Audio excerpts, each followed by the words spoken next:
Well, तो my dear students, आज हम लोग क्या पढ़ेंगे? बच्चे लोग, आज का हम लोग का टॉपिक क्या है? देखिए, आज हम लोग पढ़ने वाले हैं एक्सेप्टेंस के बारे में। हम लोग ट्यूसडे क्लास नहीं कर पाए थे due to so many lockdowns in this week, but कोई दिक्कत नहीं है।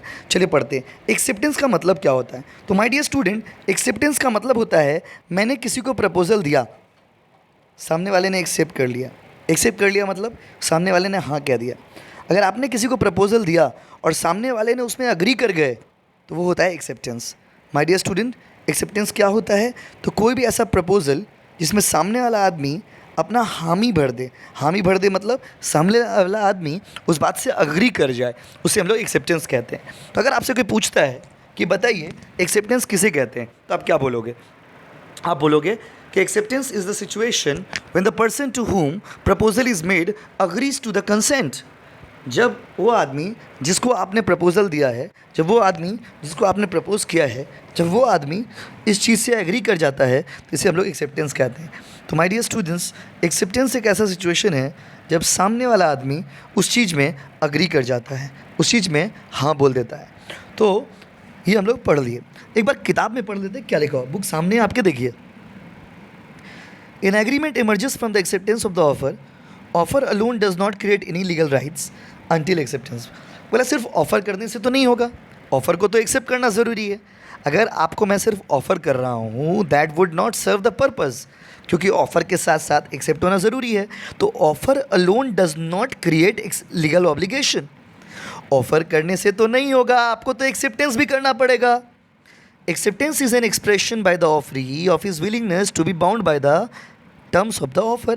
मतलब बोले एक्सेप्टेंस एक ऐसा सिचुएशन है जब एक ऑफरी, मतलब जिसको आपने ऑफ़र किया है, वो आदमी अपना कंसेंट देता है, अपना एग्रीमेंट देता है और वो आदमी रेडी हो जाता है। चलिए अगला पॉइंट क्या है देखते हैं। लीगल रूल्स ऑफ एक्सेप्टेंस क्या है देखिए। पहला है it must be absolute and unqualified. बोले एक्सेप्टेंस कैसा होना चाहिए? तो माय डियर स्टूडेंट्स, एक अच्छा एक्सेप्टेंस वो होता है जो एब्सोल्यूट हो और अनक्वालिफाइड हो।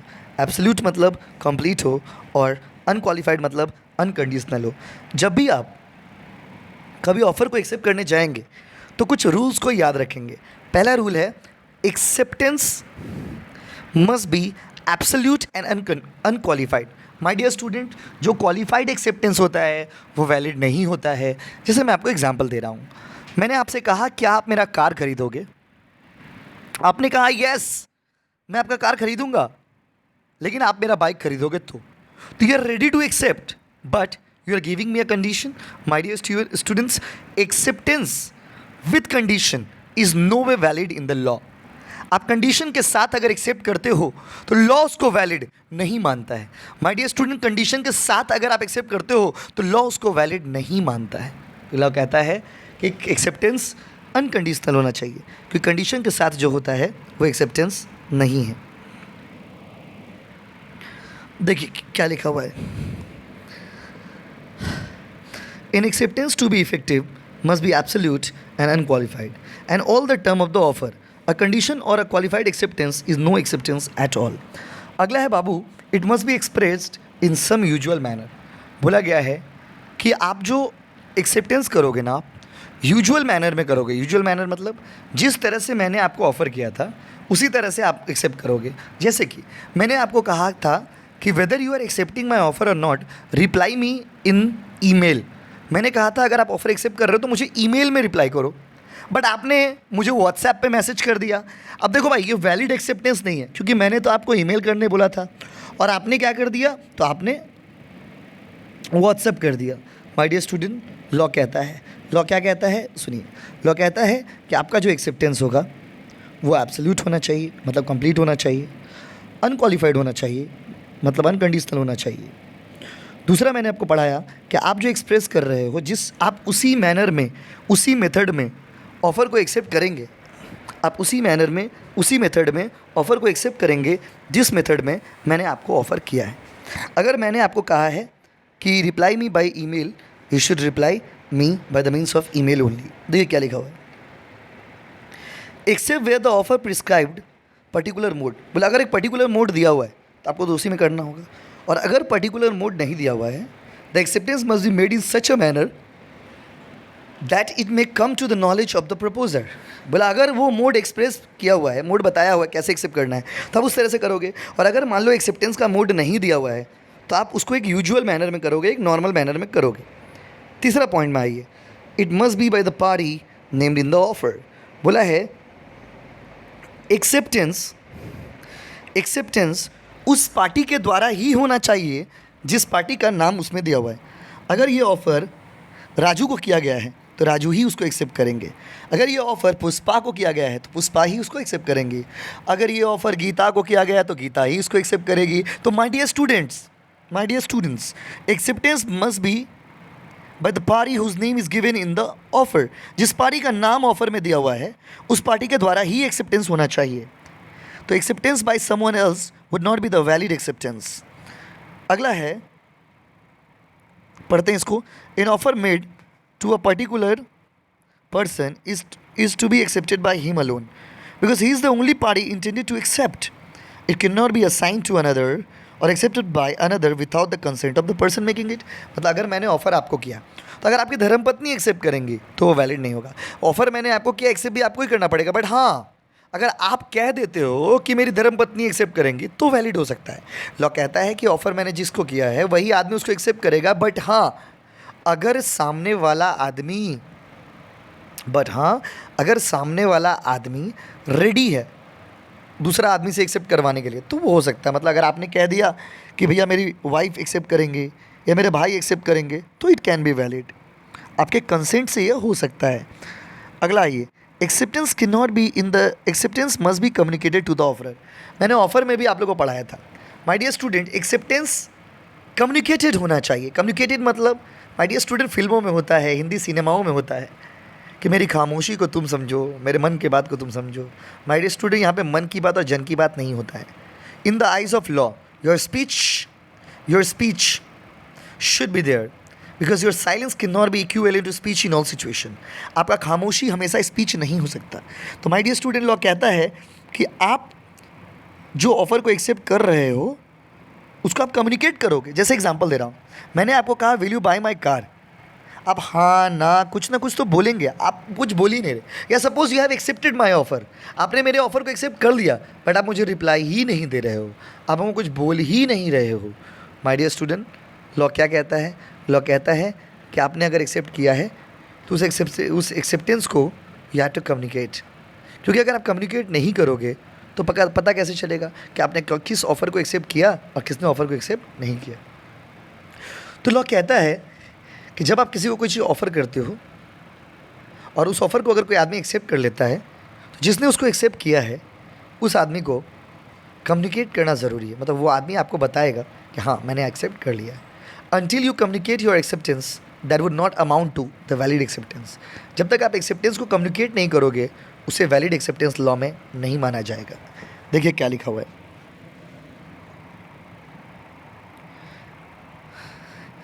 just as the offer should be communicated to the offeree, the acceptance must also be communicated to the offerer. If the offeree remains silent and does nothing to show that he has accepted the offer, no contract is formed. अगर बोला है कि अगर offeree accept करता है और कुछ नहीं बोलता है तो वैलिड एक्सेप्टेंस नहीं माना जाएगा। आप सोच के देखो, आप मेरे सामने बैठे हुए हो, मैंने आपको कहा क्या आप मेरा कार खरीदोगे, आप उस समय कुछ नहीं बोले, फिर आप बाद में मुझे कहते हो कि आपको मेरा खामोशी समझना चाहिए था। माय डियर स्टूडेंट, लॉ कहता है योर खामोशी can not be your speech. So जब आप किसी चीज़ को एक्सेप्ट करते हो यू हैव टू स्पीक, आपको बोलना पड़ेगा। आप नहीं बोलेंगे तो वैलिड एक्सेप्टेंस नहीं होगा। आइए अगला पॉइंट में चलते हैं। अगला पॉइंट है acceptance can not be in the ignorance of the offer. Law कहता है कि एक्सेप्टेंस कभी भी इग्नोरेंस में नहीं होना चाहिए। इग्नोरेंस का मतलब क्या होता है? माय डियर स्टूडेंट, अनजाने में किया गया एक्सेप्टेंस वैलिड एक्सेप्टेंस नहीं होता है। जैसे मैं आपको एग्जांपल देता हूँ, मान लीजिए आप लोग कोचिंग में क्लास कर रहे हो और मेरा आईफोन हरा गया। अभी अगर मेरा आईफोन हरा गया तो मैंने कहा कि जो बच्चा, क्योंकि मैंने कोचिंग में आप लोग सभी के सामने कहा कि जो बच्चा मेरा आईफोन खरीद करके मतलब ला करके देगा, खोज के लाएगा, उसको हम 500 रुपया देंगे।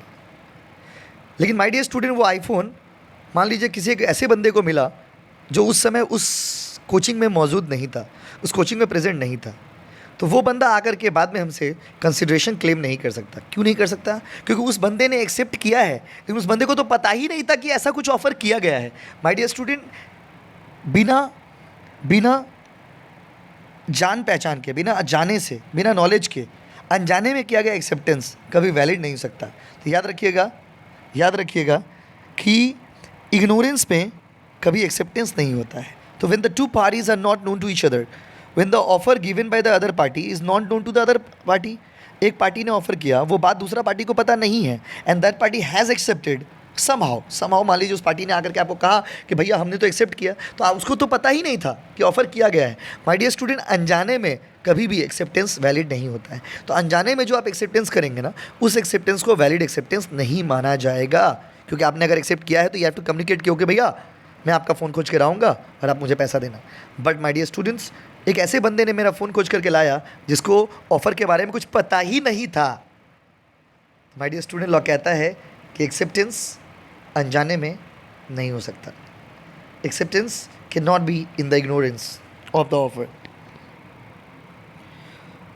देखिए क्या लिखा हुआ है, acceptance can not precede the offer nor an acceptance in total ignorance of the offer results in a contract. अगला है, acceptance must be within a reasonable time. My dear students, अगर मान लीजिए किसी ऑफ़र में time limit prescribed है, मैंने एक ऑफ़र किया और उसमें मैंने कह दिया कि 20 मिनट के अंदर आपको एक्सेप्ट करना है, तो 20 मिनट के अंदर ही आपको करना पड़ेगा। तो अगर किसी ऑफ़र में टाइम लिमिट प्रिस्क्राइब्ड है, उस टाइम लिमिट के अंदर ऑफ़र एक्सेप्ट करना पड़ेगा। अगर किसी में टाइम लिमिट प्रिस्क्राइब्ड नहीं है, देन एक रीजनेबल टाइम के अंदर आपको एक्सेप्ट करना पड़ेगा। तो माय डियर स्टूडेंट, एक्सेप्टेंस से रिलेटेड कुछ बात मैंने आपको बताया, मैं एक बार समराइज़ करता हूँ, आप सुनो। मैंने कहा कि एक्सेप्टेंस एब्सोल्यूट और अनक्वालिफाइड होना चाहिए। मैंने कहा कि एक्सेप्टेंस उसी तरीक़ा से होना चाहिए जिस तरीक़ा से ऑफ़र हुआ है। मैंने कहा कि एक्सेप्टेंस वही आदमी करेगा जिसका नाम दिया हुआ है। फिर मैंने कहा कि एक्सेप्टेंस का कम्युनिकेशन होना चाहिए। फिर मैंने कहा कि एक्सेप्टेंस अनजाने में नहीं होता है। फिर मैंने कहा कि acceptance should be done with in a reasonable time. ठीक है बाबू, चलिए अब हम लोग पढ़ते हैं कंसिडरेशन के बारे में। माय डियर स्टूडेंट्स, कंसिडरेशन के बारे में मैंने आप लोगों को उसी दिन पढ़ाया था। कंसिडरेशन का मीनिंग तो हम लोग को पता ही है। कंसिडरेशन का मतलब होता है when you say someone to do something और you stop someone to do something. कोई काम करने के लिए आप कहते हो या कोई काम करने से मना करते हो, यही आपका कंसिडरेशन है। तो माय डियर स्टूडेंट, कंसिडरेशन को अगर एक वर्ड में आप बोलोगे तो कंसिडरेशन का मतलब होता है समथिंग इन रिटर्न। कंसिडरेशन का मतलब होता है समथिंग इन रिटर्न। अभी देखो भाई, समथिंग इन रिटर्न का मतलब क्या हो गया? तो my dear students, when you do enter into the contract with anyone, there must be the something in return. Indian contract act कहता है कि कॉन्ट्रैक्ट करने के लिए कंसिडरेशन का होना जरूरी है, और कंसिडरेशन मतलब क्या? कुछ ना कुछ होना चाहिए। तो when something in return is present there, that is called consideration. जब भी कॉन्ट्रैक्ट में कुछ ना कुछ होगा उसे हम लोग कंसिडरेशन बोलेंगे। तो लॉ कहता है कि कॉन्ट्रैक्ट को करने के लिए कंसिडरेशन होना चाहिए, क्योंकि इंडियन कॉन्ट्रैक्ट एक्ट 1872 में बोला गया है no consideration no contract, no consideration no contract. बिना कंसिडरेशन के कॉन्ट्रैक्ट होता ही नहीं है। मतलब अगर आप कॉन्ट्रैक्ट कर रहे हो ना, तो कुछ ना कुछ लेन देन होना चाहिए, क्योंकि बिना लेन देन का कॉन्ट्रैक्ट होगा ही नहीं। तो इंडियन कॉन्ट्रैक्ट एक्ट 1872 कहता है कि no consideration no contract. That simply means whenever you are entering into the contract with anyone else, जब भी आप किसी से कॉन्ट्रैक्ट कर रहे हो तो उस कॉन्ट्रैक्ट में आप लोगों के बीच में कोई भी ना कोई चीज़ का लेन देन होना चाहिए। तो माय डियर स्टूडेंट्स, अगर आप कॉन्ट्रैक्ट कर रहे हो तो कॉन्ट्रैक्ट में एक वैलिड कॉन्ट्रैक्ट वो होता है जिसमें दोनों पार्टी के बीच में कुछ ना कुछ रिटर्न में लेन देन होता हो। तो अगर दोनों पार्टी के बीच में कुछ ना कुछ लेन देन हो रहा है, कुछ ना कुछ कंसिडरेशन दे रहे हो, मतलब वो कॉन्ट्रैक्ट वैलिड है। अभी देखो भाई, consideration is an essential element of a contract without which no single promise will be enforceable. My dear student, only promise would not make the agreement. मैंने आपको पढ़ाया था, खाली promise agreement नहीं होता। Every promise must have the consideration, so that every promise makes the consideration. बिना बिना बिना बिना promise के और बिना promise में consideration के agreement तो बनेगा ही नहीं, because without consideration the promise will be bare promise. बिना कंसिडरेशन के प्रॉमिस खाली प्रॉमिस ही रह जाएगा। तो my dear students, every contract must have a consideration, because no consideration no contract. अभी देखो भाई, ये बात तो हम लोग पढ़ लिए। अभी कंसिडरेशन 3 टाइप का होता है, past consideration, present consideration and future consideration. My dear students, past consideration क्या होता है? जैसे एग्जांपल दे रहा, कोई सामान आप मेरे से खरीद रहे हो, पैसा आपने पहले ही दे दिया तो आपके लिए पास्ट कंसिडरेशन हो गया। पैसा संग संग देंगे, प्रेजेंट कंसिडरेशन होगा। पैसा बाद में देंगे, फ्यूचर कंसिडरेशन होगा। जैसे मैं आपको एग्जांपल देता हूँ, सपोज आप हमारे कोचिंग में आए और हमसे आकर के कहे कि भैया स्टडी मैट दीजिए कोचिंग वाला। मैंने स्टडी मैट आपको दिया, आपने संग संग पैसा दे दिया, प्रेजेंट कंसिडरेशन। आप पैसा पहले दे चुके थे, पास्ट कंसिडरेशन। आप पैसा फ्यूचर में दोगे, future consideration. So my dear students, there are three types of consideration. That is past consideration, present consideration and future consideration. And my dear students, in our country all consideration are valid consideration. हमारे country India में past consideration, future consideration, present consideration, सारे consideration को valid माना गया है। आइए पढ़ते हैं section 2 subsection D. Even at the desire of promisor, जब प्रोमिसर के हिसाब से प्रोमिसी या फिर कोई दूसरा आदमी हैज़ डन और एब्सटेन फ्रॉम डूइंग, कुछ करता है या करने के लिए बोल रहा है, पास्ट कंसिडरेशन। डज और एब्सटेन फ्रॉम डूइंग, कुछ कर रहा है, प्रेजेंट। कुछ करेगा, फ्यूचर।